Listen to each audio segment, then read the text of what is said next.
느헤미야서 말씀을 함께 보겠습니다. 느헤미야서는 에스라는 성전 재건이다, 그렇게 보면 느헤미야서는 성벽 재건이다, 이렇게 보시면 됩니다. 성전이 완전히 해파되고 소실되었을 때에 에스라를 보내서 이 성전을 재건하게 하셨는데, 그 앞에 누가 나가느냐? 스룹바벨이 나가서 그 일들을 시작하죠. 그래서 스룹바벨의 이 예루살렘으로 돌아가는 것을 1차 귀환이다. 그리고 바벨론으로 끌려가는 것도 1차 포로되는 것과 2차로 포로로 압송되어지는 이 두 분의 일이 있는 것처럼, 귀환도 1차, 2차, 3차에 의해서 이루어지는데, 1차 귀환이 스룹바벨로 인해서 돌아오게 되는 그것이 이제 예루살렘으로 귀환인데, 이 스룹바벨이 돌아올 때가 이스라엘이 그 포로로 잡혀가고 나서 70년이다. 그래서 이스라엘의 포로 시기를, 물론 그 뒤에도 돌아온 사람들이 있죠. 그 에스라나 지금 말씀 보고 있는 느헤미야도 마찬가지로 그 뒤에 일어난 귀환이지만, 첫 번째 돌아온 것을 이제 그 귀환이다, 귀환의 시점이라 보기 때문에 70년으로 봅니다. 그러면 스룹바벨이 포로로 잡혀갔던 이스라엘 백성들을 이끌고 돌아오는 이 시기가 70년, 포로 기간에 70년이었으면 그 뒤에 13년 후에, 스룹바벨의 13년 후에 누가 오느냐? 에스라가 오는 거죠. 에스라가 와서 이 백성들의 회파된 것들과 이방 여인들을 취한 것들, 그 방탕한 모습들을 보고, 말씀에서 벗어나 있는 모습들을 보고 그들을 위하여 눈물로 회개하고 기도하는 그런 장면들이 나오죠. 근데 이 에스라를 이어서 94년, 그러니까 스룹바벨로부터 94년,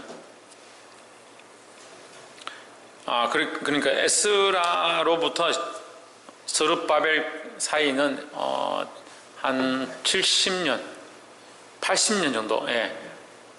그러니까 다시 얘기해 봅시다. 그 예루살렘에서 바벨론으로 압송되어 가서 처음 돌아오는 이 기간이 70년, 그죠? 스룹바벨이 처음 들어왔으니까.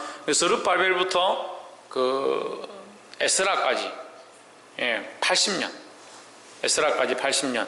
그 에스라부터 느헤미야까지 13년. 그러니까 스룹바벨이 돌아오고 나서도 이 느헤미야가 돌아오는데 94년이 걸렸다.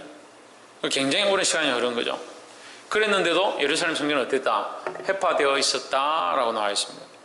그 성전의 이 성벽 재건, 이 성전은 재건했지만 예루살렘 성벽, 이 하나님의 전은 재건되었는데 예루살렘이 완전히 무너져 있다. 그 예루살렘을 다시 재건하고자 하는 열망이 누구에게 있었느냐? 느헤미야에게 있었다라는 거죠. 그래도 이 순서가 그래도 하나님의 뜻을 따라 하나님의 성전이 먼저 회복되어지고, 느헤미야를 통해서 그 다음에 성벽, 이 예루살렘 성벽을 회복하는, 다시 세우게 되는 그런 장면들이 나옵니다. 느헤미야 1장을 우리가 함께 보겠습니다. 1장 1절에 보시면, 하갈의 아들 느헤미야의 말이라, 아닥사스다 왕 제20년 기슬로울에 내가 수상궁에 있더니 했습니다. 아닥사스다 왕이다. 에스라와 이게 별로 차이 나지 않는다. 에스라가 가고 나서 13년이니까 이 같은 왕이 통치할 때로 볼 수 있습니다. 근데 이제 제가 저번에 느헤미야를 함께, 이 느헤미야서를 함께 우리가 나눌 때에 이 느헤미야 1장이 구약의 주기도문이다, 제가 그렇게 했었습니다. 여러분 기억하시는지 모르겠는데, 구약의 주기도문이다. 누구에게 기도하느냐? 하나님께 기도하는 모습을 느헤미야가 그 말씀으로 기록해 두었다는 거죠. 그래서 사실 이 느헤미야의 이 주기도문, 구약의 주기도문이 할 수 있는 이 기도문은 결국 누구의 기도문과 연결되어 있느냐? 솔로몬의 기도문과 연결되어 있는 겁니다. 솔로몬의 기도문은 또 누구의 기도문과 연결되어 있다 볼 수 있느냐? 다윗의 기도문과 연결되어 있는 거죠. 그래서 이 기도문의 이 흐름과 맥락들이 오늘날 우리가 기도할 때 하나님 앞에 드려야 될 기도의 방식들과 모습들을 도전되는 그런 말씀이다라는 겁니다. 그래서 우리가 기도할 때 내 생각과 내 마음대로 기도하는 게 아니라 말씀에서 가르치는 대로, 그래서 예수님께서 주기도문을 가르치신 것도 기도의 모범이다 하는 거죠. 우리가 기도하는 모범을 주기도문을 통해서 가르치셨다는 겁니다. 마찬가지로 느헤미야서도 우리에게 이 기도하는 방식들에 대해서 가르쳐주고 있다는 겁니다. 이스라엘 나의 한 형제 중 하나니가 두어 사람과 함께 유다에서 이르렀기로 내가 그 사로잡힘을 면하고 남아있는 유다 사람과 예루살렘 형편을 물은즉 그 느헤미야의 형제가 지금 예루살렘에 갔다 돌아와서 지금 느헤미야에게 이 소식을 전하는 겁니다. 3절에 저희가 내게 이르되 사로잡힘을 면하고 남은 자가 그도에서 큰 환난을 만나고 능력을 받으며 예루살렘 성은 해파되고 성문들은 소화되었다 하는지라. 예루살렘 성이 지금 무너졌다. 성문은 불살라져 있다 이 얘기를 해주는 거죠.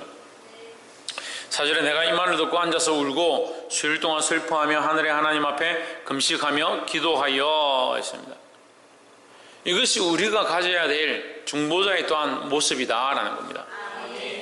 나라의 성이 무너져 있는 것, 그 문이 불타 있는 것을 안타까워하고 그것을 위하여 금식하며 하나님 앞에 울었다라는 거죠. 우리도 또한 이 나라와 민족을 위하여, 이 백성들을 위하여, 교회를 위하여, 또한 이 땅과 이곳에 있는 영혼들을 위하여 항상 기도하는 모습들을 가져야 될 줄 믿습니다. 그런데 지금 내가 이 말을 듣고 앉아서 울고 수일 동안 슬퍼하며 하늘의 하나님 앞에 금식하며 기도하여 했는데, 이 느헤미야는 우리가 생각하는 그런 그 일반 평민이 아니라 요셉과 같은 자리, 그러니까 요셉 또 다니엘 그런 위치다는 거죠. 그리고 왕을 섬기는 대신으로서 특별히 술을 맡은 술관원이었다. 그럼 느헤미야가 그런 고관의 위치, 높은 자리에 그 대제국의 그 전 세계를 통일한 바사의 아닥사스다 왕의 술을 맡은 큰 관원으로서 나라의 성이 소실되었다는 그 소식을 듣고 무릎을 꿇고 금식하고 회개하는 모습, 그건 뭐냐? 자기 지위나 자기의 어떤 높음을 드러내는 것이 아니라 하나님의 존귀함을 드러내고자 했다는 거죠. 그리고 이건 다시 말하면 뭡니까? 자기의 겸손함을 나타내었다는 거죠. 내가 겸손함으로 뭐가 드러나느냐? 하나님의 존귀함이 드러나는 겁니다. 결국 이 느헤미야가 자기를 낮추고 자기가 종인 줄을 아는 모습, 그 모습을 하나님 기뻐하신다라는 거죠. 11절 잠깐 볼까요? 주여 구하오니 귀를 기울이사 종의 기도와 주의 이름을 경외하기를 기뻐하는 종들의 기도를 들으시고. 자신을 뭐라 합니까? 종이다 한다. 주의 이름을 경외하는 것을 기뻐한다. 우리는 뭘 기뻐합니까? 주의 이름을 경외하기를 기뻐합니까? 기도하기를 기뻐합니까? 예배하는 걸 기뻐합니까? 어떻게 하면 예배하지 않을까? 어떻게 하면 기도하지 않을까? 어떻게 하면 꿍꿍이를 내가지고 찬양하지 않을까? 어떻게 하면 기회를 봐서 다른 재밌는 것들을 할까? 이렇게 생각하지. 웃기는 왜 웃노? 찔리면 기도하면 되지. 웃는 사람들은 다 찔리는 사람들이네. 우리가 기뻐해야 될 게 뭐냐? 하나님의 영광을 드러내는 것을 기뻐해야 된다라는 겁니다. 우리는 뭐요? 우리는 죄인이고 우리는 연약한 종이라는 사실을 보는 겁니다.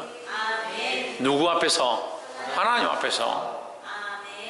그래서 하나님 앞에 있지 않기 때문에 자기의 높음이 자꾸 드러나는 거죠. 그래서 자기 감정이 드러나고 자기 생각이 드러나고 자기 실리가 생각되고, 나에게 이렇게 하면 내가 손해가 아니겠느냐. 그 높은 관직과 그 지위에 있는데도 하나님 앞에 엎드리는 것, 남들이 비난하는 것, 죽임을 당하게 되는 것, 다니엘이 예루살렘으로 난 창문을 향하여 하루에 3번씩 기도하는 것, 그걸 쉬지 않았다. 왜? 그의 목숨이 경각 가운데 있고 저기 자기를 어쨌든 참소해가지고 무너뜨리려 하는 사실을 알고 있었지만 그것이 중요한 것이 아니라 하나님 앞에 엎드리는 것이 더 귀한 일인 줄 알았다라는 거예요.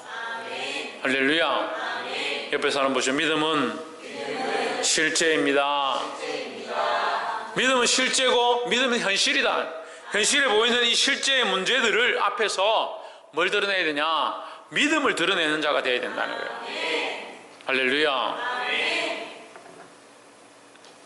5절에 가로되 이스라엘의 하나님 하늘의 하나님 여호와 크고 두려우신 하나님이여 주를 사랑하고 주의 계명을 지키는 자에게 언약을 지키시며 긍휼을 베푸시는 주여 간구하나이다 했습니다. 이 기도의 방식들이 나오는데요, 이 5절에 보면 하늘의 하나님 여호와여 했습니다.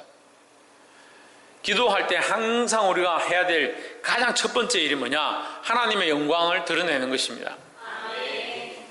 우리는 하나님의 영광을 드러내야 된다. 누구의 영광을 드러내는 것이 아니라 어떠한 이들의 영광을 드러내는 것도 아니고 어떠한 이가 뭘 했다는 것을 드러내는 것도 아니고 나의 어떠함을 자랑하는 것도 아니고 반드시 기도에는 하나님의 영광을 드러내야 된다. 우리가 다른 거 다 실패하고 기도문을 하나도 하지 못한다 하더라도 반드시 드러내야 될 게 뭐냐? 하나님의 영광이다라는 겁니다. 근데 어떤 사람들은요, 하나님 서기만 부끄럽다 그래가지고 대표기도를 써가지고 대표기도 시작해서 끝날 때까지 나는 죄인이고 우리가 잘못했고 부족하고 연약하고 우리를 용서해 주시고 사해 주시고 그렇게 하다 들어가는 사람들이죠. 사실 우리의 죄를 바라보는 것, 우리의 죄인임을 아는 것, 우리의 연약함을 보는 것도 중요한데요, 더 중요한 게 뭐냐? 하나님의 존귀함을 볼 수 있는 거예요. 하나님의 영광을 보지 못하는데 나는 죄인입니다, 자기는 부족합니다, 거짓말입니다. 잘을 되는데요, 여기서부터 여기까지가 얼마냐? 길이를 재잖아요. 여기서부터 시작해서 여기까지 길이를 재잖아요. 예? 디데온, 여기서부터 여기까지 길이를 재잖아. 만약에 그럼 여기는 뭐예요? 여기는 얼마겠어요? 뭐부터 시작해요? 0부터 시작하죠. 기준점이 있다는 기준점이. 0이 분명하지 않으면 될 때마다 글자 이 수치가 다른 거예요. 될 때마다 치수가 다른 거예요. 그러니까 어떤 때는 내가 정말 죄인입니다, 어떤 때는 조금 죄인입니다, 내가 그 사람보다는 조금 낫습니다, 내가 저 사람과는 좀 다르지 않습니까? 왜 그 사람한테 기준을 잡냐? 왜 여기 기준을 잡고 여기 기준을 잡고 여기 기준을 잡냐고요. 저 지금 교회 잘 안 나오는 저 집사보다는 내가 낫습니다. 내 서울의 어떤 목사님보다는 내가 좀 못하지만 왜 거기 기준을 맞추냐고. 뭘 잃어버렸냐? 기준점을 잃어버렸다. 기준점을. 회개가 우선이 아니라 뭐가 우선이다? 하나님께 초점을 맞추고 하나님의 영광을 바라보는 것이 우선이다 라는 거예요. 그래서 기도의 문에 가장 중요한 게 뭐냐? 하나님께 영광을 돌리는 거예요. 그래서 주기도문 맨 처음에 어떻게 합니까? 하늘에 계신 우리 아버지여, 하늘에 계시다. 온 우주와 만물을 통치하시고 가장 뛰어난 권능과 전능하심을 가지고 계신 분이다라는 거죠. 사도신경 처음 할 때 어떻게 합니까? 전능하사 천지를 만드신 그 하나님의 전능하심이 있어야 그 다음에 그리스도, 성령, 교회 이게 흘러가지고 이게 순서가 맞아지죠. 하늘에 계신 우리 아버지여, 이름이 그렇게 영임을 받으시오며 우리의 죄를 사해 주시고 일용할 양식을 주시고, 이게 연결이 되죠. 하나님께 대한 기준이 되지 않고 나머지 것만 계속 얘기하니까 이게 기준 없는, 잘못되어져 있는, 맨날 흔들리는, 자주나 우러나 치우치는 그런 기도가 된다는 거예요. 가장 중요한 기도의 시작이 뭐냐? 하나님께 초점을 맞추어 하나님께 영광을 돌리는 것이다 라는 겁니다. 이 영광 돌리는 기도를 똑바로 하게 되기를 주의 이름으로 축복합니다. 두 번째는, 첫 번째는 하나님을 높이는 것이 이루어지고 나면 자연스럽게 뭐가 됩니까? 하나님의 높으심을 보면 그 다음 뭡니까? 나는 아무것도 아님을 보는 거예요. 하다못해 하나님 모르는 사람들도 이 큰 대자연 앞에서 눈이 억수같이 내리니까 그 최첨단의 비행기도 뜨지 못하는 이 제주공항 지금 폭설돼가지고 비행기가 못 뜨고 있어요. 하루 종일 못 떴어. 지연되고 결항되고 이래가지고 계속 못 뜨다가 오후에 잠깐 떴는데 또 해가 지니까 또 지금 활주로 얼어가지고 비행기가 지금 못 뜨고 있어요. 사람이 만드는 가장 최첨단 이 장비 비행기도 바람 불고 비 오고 눈 오니까 못 뜬다. 그런 자연 보면서도 정말 자연이 위대하구나, 사람은 아무것도 아니구나, 쓰나미가 몰려와 사람들 죽고 하니까 이야 자연이 정말 크고 무섭구나. 인간은 아무것도 아니구나. 호주가 호주에 지금 57.4도까지 올라갔다. 미국은 영하 70도 돼. 영국, 스웨덴 지금까지 그런 폭설이 내린 적이 없는데 고속도로에 차가 달리고 있었는데 갑자기 눈이 내려가지고 3,000대가 고속도로 위에 그냥 눈에 갇혀버렸대. 고속도로 한복판에. 그런 걸 보면서 와 정말 자연은 위대한.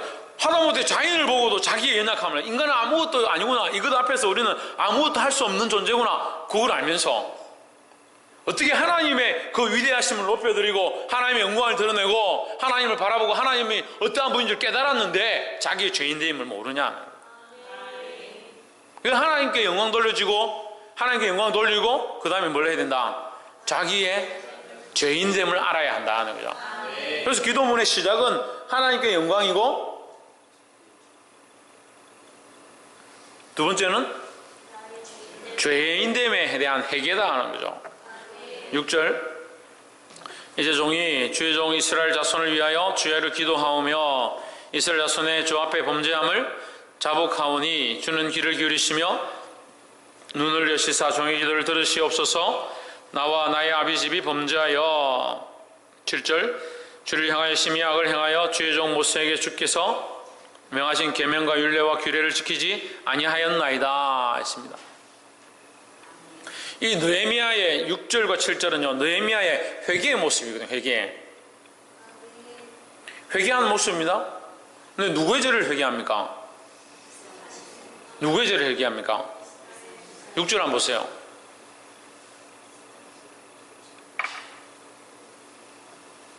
박성님 그 얼굴 맨날 뜯어만지고 있지 말고 말씀을 적든지 예배 시간에 내 하품만 하든지. 누가 예배 시간에 여드름 짜고 있으라냐. 6절에 이제 종이 주의 종들인 이스라엘 자손을 위하여 주야로 기도하오며 했습니다. 느헤미야가 회개를 하지만요, 회개를 하긴 하는데 누구의 회개를 하느냐? 이스라엘 백성에 대한 회개를 하는 거예요. 이스라엘 백성들에 대한 죄에 대한 회개를 하면서 이스라엘 자손이 주께 범죄한 죄들을 자복하오니, 자복은 스스로가 지금 회개를 하는 거예요. 이스라엘 자손의 죄인데 그것을 내가 자수해서 하나님 앞에 고백한다라는 거죠. 우리는 이러한 모습을 가질 수 있어야 되는 거예요. 오히려 거룩하고 기쁘고 은혜스러운 것은 축복은 하나님 저들에게 주십시오. 그들의 연약함과 죄악은 제가 덧입겠습니다. 그런 중보자의 모습을 가질 수 있어야 되는 거예요. 중보자가 되지 못하니까 맨날 뭐라 생각합니까? 나는 왜 저 사람처럼 복을 받지 못하노? 나는 왜 저 사람처럼 돈을 벌지 못하노? 나는 왜 저 사람처럼 시집가고 장가가고 잘 되지 못하노? 나는 저 사람처럼 키도 안 크고 얼굴도 안 예쁘고 늘 비교하는 거예요. 오히려 그 영혼들을 바라보고 다른 생명들을 바라보고 이 땅을 바라보고 이 나라와 민족을 바라보고 교회를 바라보고 그 영혼들을 위하여 하나님 앞에 자복하며 기도할 수 있는 자들이 되어야 되는 거예요. 이런 기도를 할 수 있는 사람이 오히려 하나님 앞에 가장 축복된 자리에 있는 줄 믿습니다. 자복하오니 주는 귀를 기울이시며 눈을 여시사 종의 기도를 들으시옵소서. 나와 내 아버지의 집이 범죄하여 했습니다. 느헤미야가 범죄한 것이 아니라 내 아버지 집이라, 아버지 집, 느헤미야 집안이 범죄한 것이 아니라 나의 조상들이 범죄했다는 거예요. 나의 조상들이. 이스라엘 민족이 나의 조상들이 범죄하여 이 포로로 끌려가게 된 이 모습에 대하여 내가 그들의 죄를 지고 하나님 앞에 자복합니다 이 말이에요. 할렐루야. 우리가 우리의 죄인 줄 알 수 있는 시각들을 가져야 되는 거예요.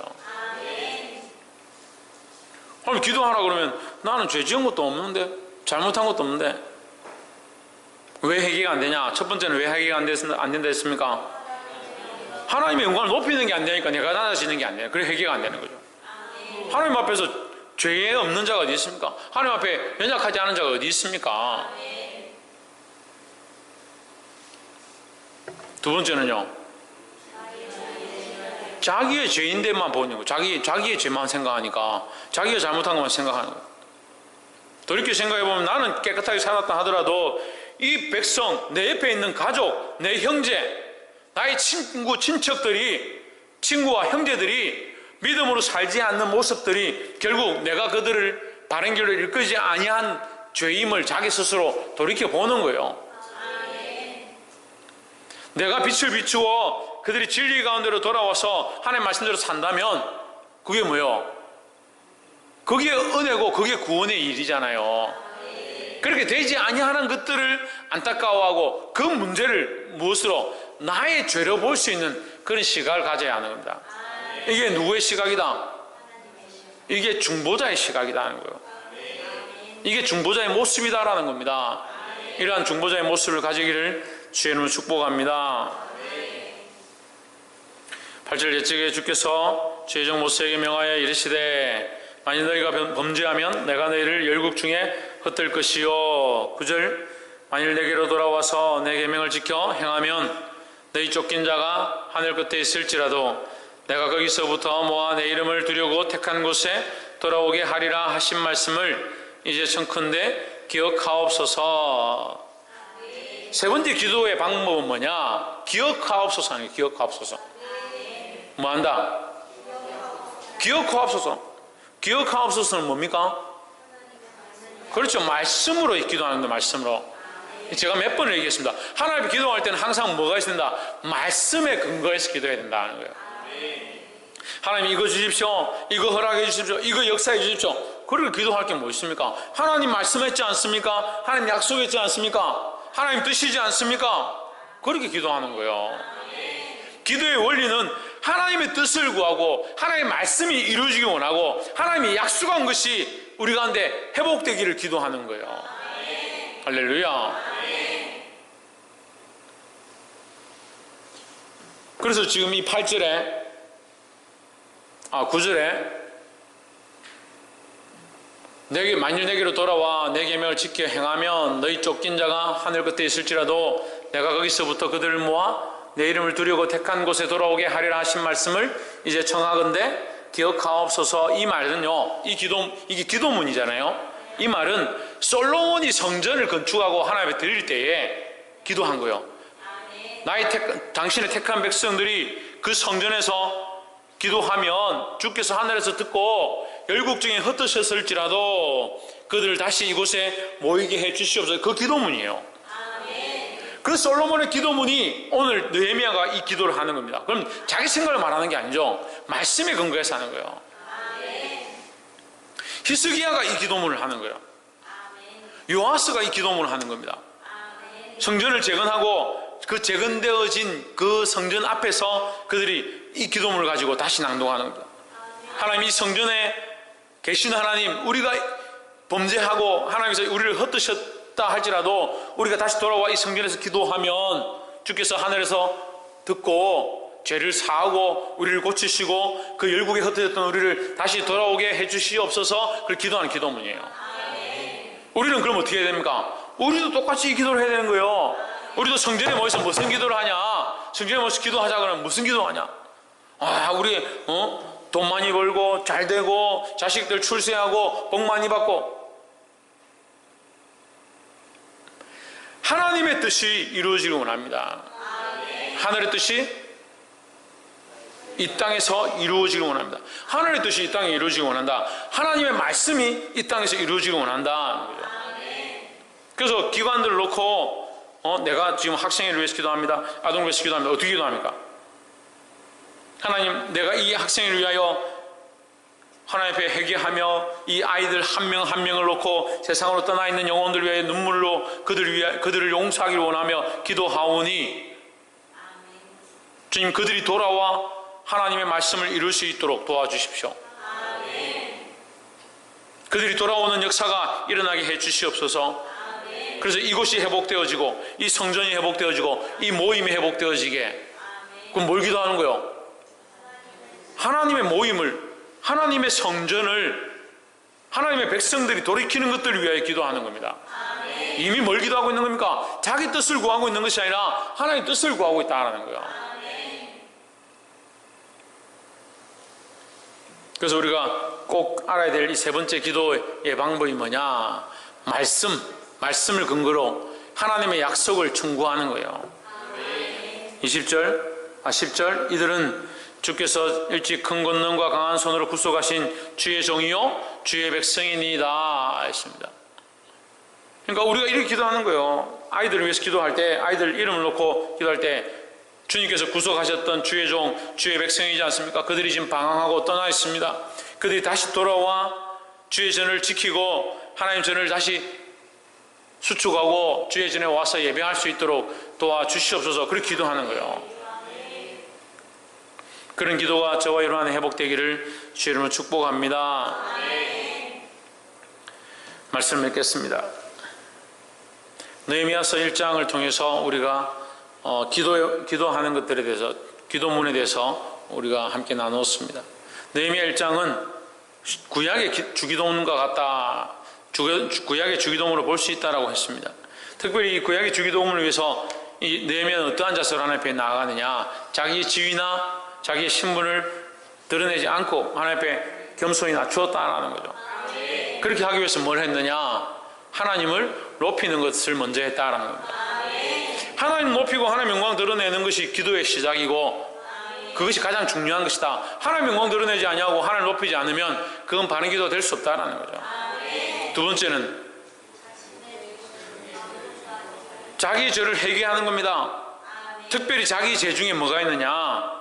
이 민족과 열방과 우리가 기도하고자 하는 자의 중보에 대한, 그 영혼에 대한 회개의 기도문이 있다라는 거예요. 그래서 중보에는 항상 뭐가 따라가느냐? 회개문이 따라가야 되는 거예요. 교회를 위해서 기도하는데 그의 죄의 문제, 또한 그 어떤 영혼들을 위해서 기도하는데 그 영혼에 대한 죄의 문제, 그걸로 기도하지는 않고, 어떤 아이가 교회에 오지 않습니다. 어떤 집사가 예배 참석하지 않습니다. 하나님 뭐 어쩌겠습니까? 좀 돌려보내주죠. 그렇게 기도하는 게 아니라 그 영혼이 떠나 있는 것들을 용서하시고, 그 영혼이 세상에 방황하고 있는 것들을 용서하시고, 그들이 세상으로 돌아가게 된 것 하나님 긍휼히 여기시고 돌려보내 주시옵소서. 뭘 하고 있는 거예요? 그들의 죄에 대해서 하나님 앞에 내가 대신 중보하며 회개하고 있는 거다는 거예요.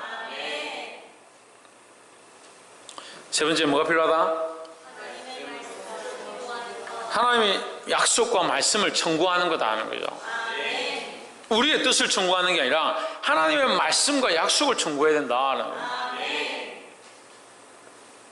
그래서 특별히 영혼들을 위하여, 나라를 위하여, 교회를 위하여, 조직을 위하여, 공동체를 위하여 하나님 이것을 세우는데 주의 영광을 드러내기 위하여 이 일을 해 주시옵소서.